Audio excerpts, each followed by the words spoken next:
Welcome to another episode of American Scandal Report by Skoob, the podcast that uncovers the dark chapters of American history that they'd rather you forget. I'm your host, OZ Dalton, and today we're diving deep into one of the most chilling examples of government overreach in modern American history, COINTELPRO. Picture this: it's the 1960s. The civil rights movement is gaining momentum, anti-war protests are filling the streets, and Americans are demanding change. But behind the scenes, one man, J. Edgar Hoover, is orchestrating a shadow war against the very freedoms our Constitution guarantees. This isn't conspiracy theory, folks. This is documented history, revealed through stolen FBI files and congressional investigations that shocked the nation. Today, we'll explore how the FBI systematically destroyed lives, incited violence, and silenced dissent through a program so ruthless that even Congress compared it to the tactics of a secret police state. From the assassination of Black Panther leaders to the harassment of Hollywood stars, from the targeting of Native American activists to the orchestration of deadly gang wars, this is the story of COINTELPRO. Let's set the stage. It's late 1964, and J. Edgar Hoover is sitting pretty in his FBI director's chair. President Johnson is drowning in Vietnam, the war on poverty, and urban riots. Congress? They're too busy to keep tabs on what Hoover's doing, and that's exactly how he likes it. Here's something that'll blow your mind. Despite all the organized crime cases initiated under the Kennedy administration, Hoover quickly deprioritized the mafia. You heard that right. While mobsters were running rampant across America, the FBI director decided they weren't worth his time. Why? Because Attorney General Ramsey Clark had restricted electronic surveillance to matters of national security only. So Hoover retired one of his most effective tools against organized crime, those strategic listening devices in mob hangouts. But here's the kicker. This decision aligned perfectly with Hoover's personal agenda. He wasn't interested in fighting traditional crime. He was obsessed with what he called un-American activities. In his mind, anti-Vietnam War protesters and civil rights activists posed a greater threat to America than the mafia ever could. The irony is almost laughable. While Hoover ignored organized criminals who were actually breaking laws, he redirected the FBI's massive surveillance apparatus toward Americans exercising their constitutional rights. The only right-wing group he actively pursued? The Ku Klux Klan, and that was probably more about their challenge to federal authority than any genuine concern for civil rights. This is when COINTELPRO was born, the counterintelligence program. The name sounds official, almost boring, but don't let that fool you. This wasn't about gathering intelligence, this was about destruction. An internal FBI memo laid it out in black and white. The mission was to expose, disrupt, and otherwise neutralize various New Left organizations, their leaders and members. Think about that language, neutralize. That's not law enforcement terminology, that's military speak. That's the language of war. And make no mistake, Hoover had declared, war on American citizens. The strategy was classic divide and conquer. The FBI would exploit conflicts within organizations, turn members against each other, and manufacture crises where none existed.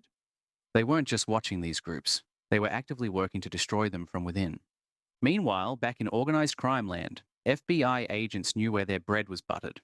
Why spend months or years building complex cases against well-insulated mob bosses when you could advance your career by arresting amateur bank robbers or infiltrating student protest groups? The incentive structure was crystal clear. Chase hippies and civil rights leaders, not actual criminals. So the FBI's electronic surveillance resources, those same tools that had been so effective against the mafia, were now pointed at political meetings, civil rights gatherings, and anti-war protests. The most powerful law enforcement agency in the world had become a political police force. Now let's talk about how this played out in the real world. Because COINTELPRO wasn't just about paperwork and surveillance, it was about blood. By 1969, the Black Panther Party had become Hoover's #1 target. He publicly declared them the greatest threat to internal security of the country. Not foreign spies, not organized crime, not actual terrorists, but a group providing free breakfast to children and demanding police accountability. The FBI's infiltration of the Panthers was masterful in its evil genius. Enter William O'Neill, a small-time criminal who'd been caught impersonating a federal officer and stealing cars. The Bureau offered him a deal: spy on the Panthers, or go to prison. O'Neill chose survival, but here's where it gets truly sinister. O'Neill didn't just report on Panther activities, he became Fred Hampton's personal bodyguard. Hampton was a charismatic 21-year-old leader of the Illinois Panthers, a man so effective at building coalitions that the FBI considered him a major threat. Through O'Neill, they had access to everything: meeting schedules, security procedures, even floor plans of Hampton's apartment. On December 4th, 1969, O'Neill drugged Hampton's drink with barbiturates during dinner. While Hampton lay unconscious, Chicago police raided his apartment and executed him with 2 shots to the head at point-blank range. They called it a shootout, but ballistics evidence later proved that the Panthers fired exactly 1 shot while police fired over 90. This wasn't an isolated incident. Across the country, similar infiltrators were contributing to the deaths of Panthers.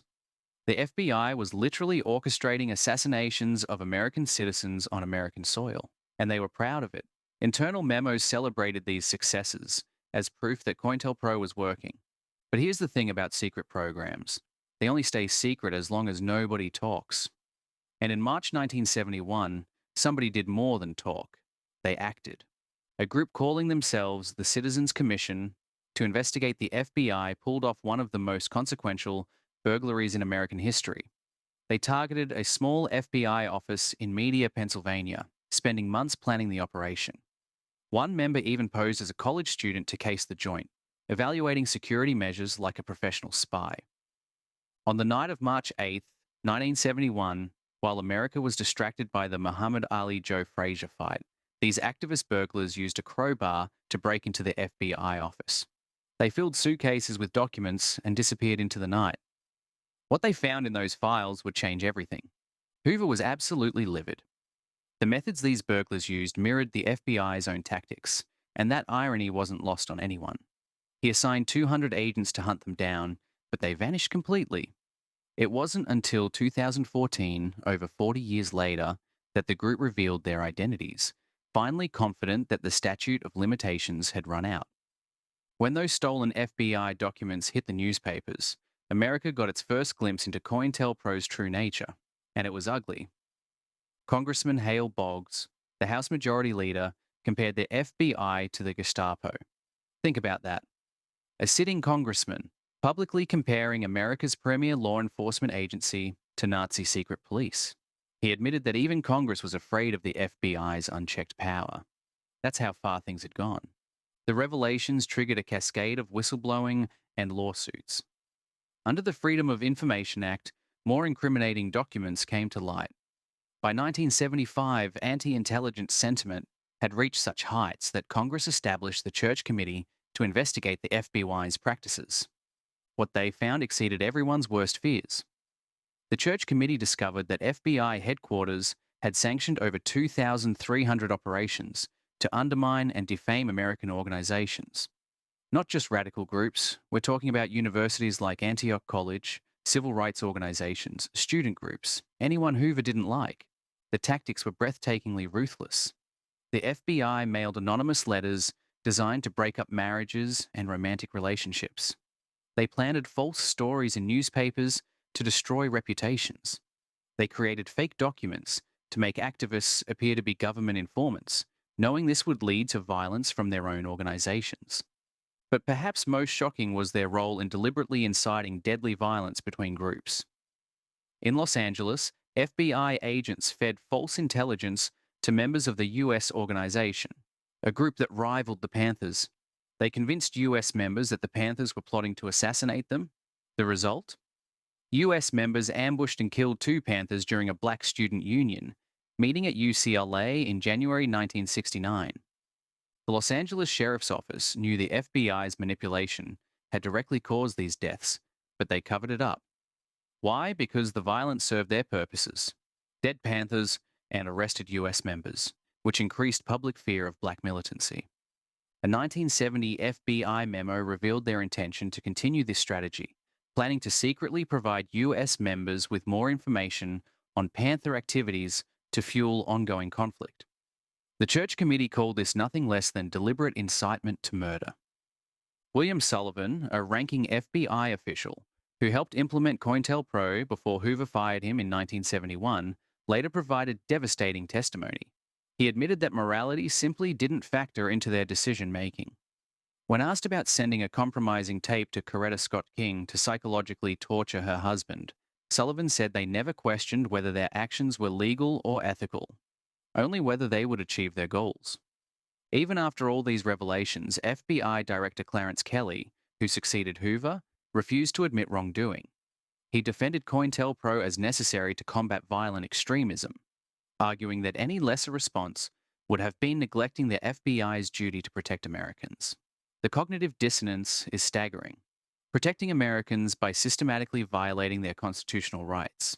Let's dig deeper into how COINTELPRO specifically targeted and ultimately destroyed the Black Panther Party, because this case study reveals the full scope of the program's effectiveness and ruthlessness. The Panthers weren't perfect. They initially struggled with sexism and were slow to embrace feminism. A notorious example occurred at the 1969 Students for a Democratic Society convention, where a Panther spokesman dismissed the women's liberation movement as pussy power, offending many attendees. But the organization evolved. Angela Davis joined in 1967, and by 1970, Huey Newton was appointing women to the Central Committee. Elaine Brown became party chair in 1974, demonstrating the group's capacity for growth and change. But by then, the damage was largely done. After 1970, Panther leaders were focused on simple survival as membership declined and internal conflicts intensified.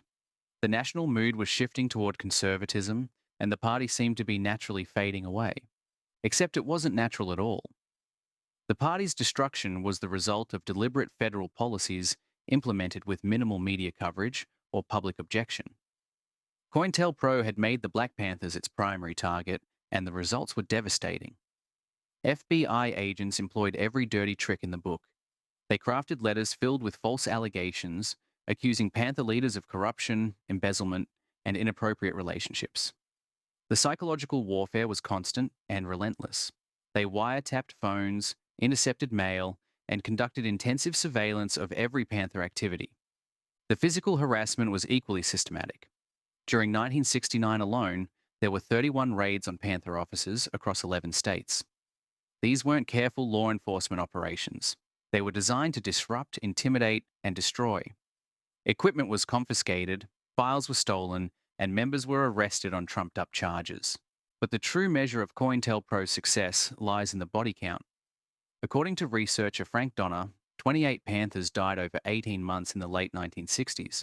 As a direct consequence of FBI intelligence operations or conflicts, the Bureau deliberately fueled. Think about that number. 28 young Americans, mostly in their 20s, killed by their own government. These weren't combat deaths in a foreign war. These were assassinations and manufactured conflicts on American streets, orchestrated by federal agents and paid for with taxpayer money.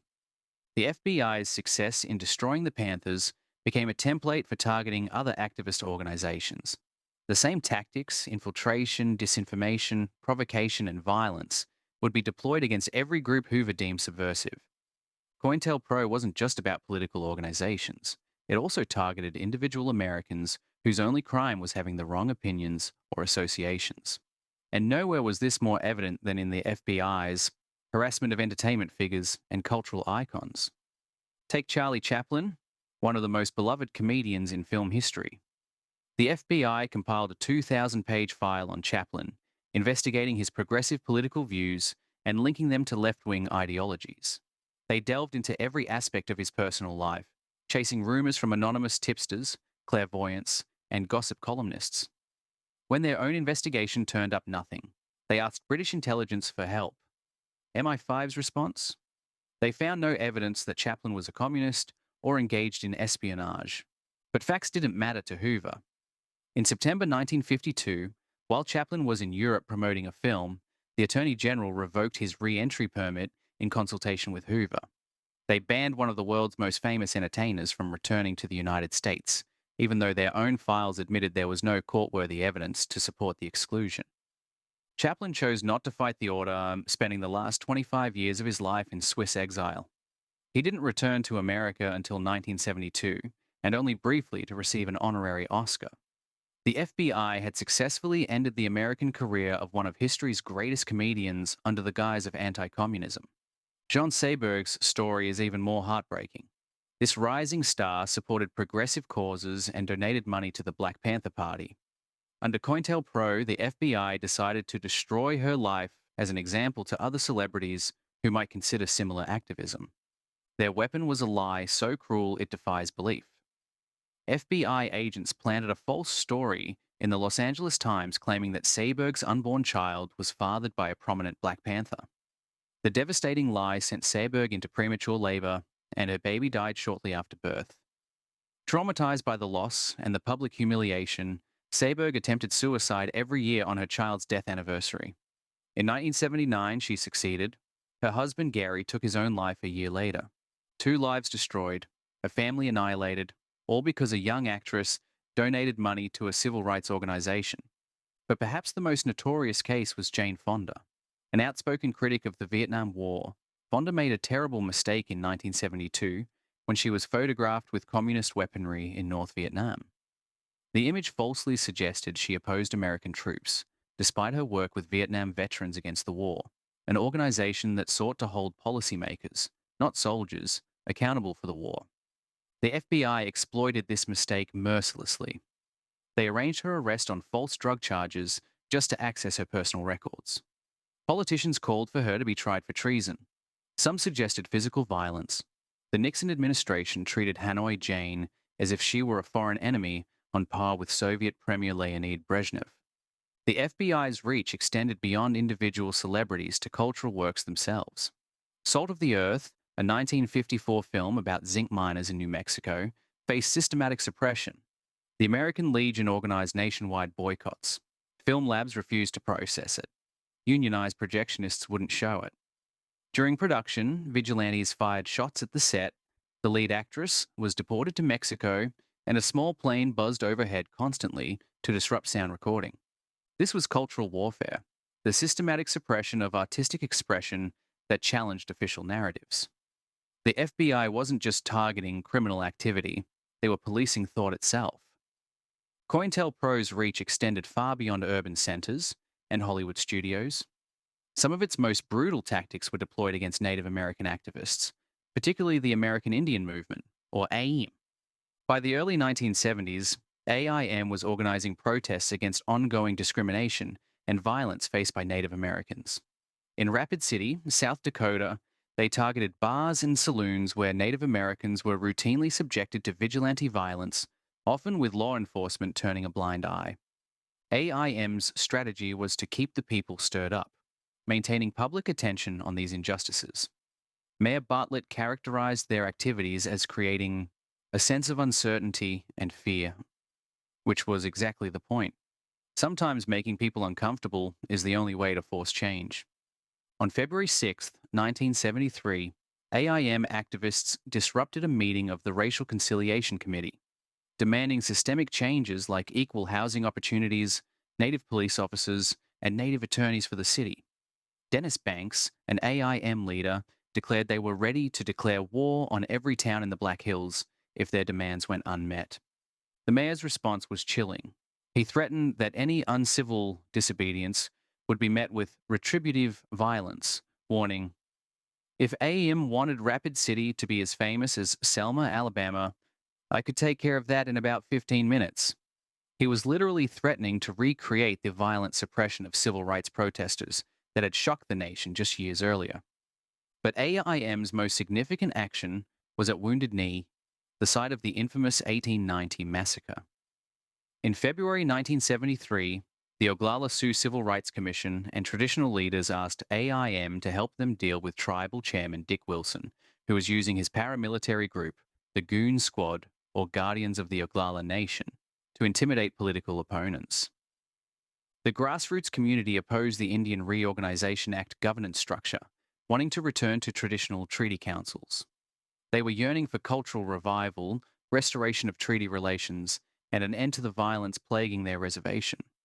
Most importantly, they needed protection from Wilson's Goon Squad, which had backing from federal marshals. At a crucial meeting in Calico, traditional chiefs including Red Cloud, Iron Cloud, and Fool's Crow joined with AIM to plan their response. But it was the elder women of the tribe who really directed the action. Gladys Bissonette and Ellen Move's camp spoke directly to the AIM warriors, urgently requesting their intervention. Move's camp's question galvanized everyone. Where are our men? Where are our defenders? Fool's Crow enlisted Russell Means to lead AIM warriors to Wounded Knee. What followed was a 71-day armed standoff that captured international attention. AIM and Oglala leadership declared the independent Oglala Nation, justifying their action through the 1868 Fort Laramie Treaty. The government's response was overwhelming force. While AIM had hunting rifles and shotguns, they faced Wilson's heavily armed goon squad, plus federal marshals with automatic weapons and armored vehicles. Daily skirmishes were routine. Frank Clearwater and Lawrence Buddy Lamont were killed by law enforcement during the standoff. But what most people didn't know was that the FBI was actively infiltrating AIM using COINTELPRO tactics. Even though the program had officially ended in 1971, the Bureau continued the same operations under different names. They were running smear campaigns, planning provocateurs, and working to discredit AIM's leadership. The parallels to the FBI's campaign against the Black Panthers were unmistakable. The same infiltration, the same disinformation, the same efforts to create internal conflicts and justify violent suppression. COINTELPRO might have been officially terminated, but its spirit lived on in the FBI's war against Native American activists. As we reach the end of our journey through COINTELPRO's dark history, it's worth reflecting on what this program really represents and why it matters today. The Church Committee's final report, published in 1976, documented over 2,300 FBI operations designed to undermine American organizations and individuals. These weren't foreign enemies or genuine security threats. These were American citizens exercising constitutional rights. The committee found that the FBI likely violated numerous criminal statutes and engaged in operations that posed severe risks of bodily harm or death to their targets. William Sullivan's testimony captured the moral vacuum at the heart of COINTELPRO. When asked about the program's ethics, he admitted they never considered whether their actions were legal or moral, only whether they would achieve their goals. This is the mindset of authoritarianism, where the ends always justify the means and constitutional rights become obstacles to overcome. The sophistication of these operations is both impressive and terrifying. The FBI didn't just gather intelligence, they actively shaped events, manufactured conflicts, and destroyed lives with scientific precision. They understood that in a free society, you don't need to arrest everyone. You just need to make people afraid to speak out, afraid to organize, afraid to challenge authority. COINTELPRO succeeded beyond Hoover's wildest dreams. The Black Panther Party was destroyed. AIM was neutralized. Countless individuals were silenced, discredited, or driven into exile.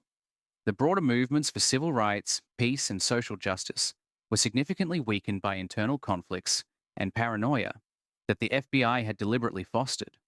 But perhaps most importantly, COINTELPRO established precedents and developed techniques that continue to influence American law enforcement and intelligence operations. The mindset that justifies spying on and disrupting lawful political activity didn't disappear when the program was officially terminated. Today, as we face new challenges to civil liberties and democratic norms, the lessons of COINTELPRO remain painfully relevant. The same arguments used to justify surveillance and suppression in the 1960s, national security, preventing violence, protecting Americans, are still being made. The same faith in secret programs and unaccountable power still exists within our institutions. The activists who broke into that FBI office in Media, Pennsylvania, performed an invaluable service to American democracy. Without their courage, COINTELPRO might never have been exposed. The public might never have learned how their own government was systematically violating their rights. Their example reminds us that transparency and accountability don't happen automatically. Democracy requires active participation and constant vigilance. It requires citizens willing to challenge authority, even when, especially when, that authority claims to be protecting them. COINTELPRO is a reminder of how power can blur the line between protection and control. In the name of national security, freedoms were compromised, yet the people who were targeted refused to disappear. Their resistance reshaped conversations about justice, rights, and accountability. leaving lessons that still echo today. As new debates over surveillance and civil liberties unfold, history asks a difficult question: how far is too far, and who decides? But what we've uncovered here is only part of the story. The deeper strategies, hidden tactics, and personal consequences go far beyond this episode, and they might change how you see authority forever. Download the Skoob app now to get access to the full story and explore the details we couldn't fit here. Your next revelation is waiting.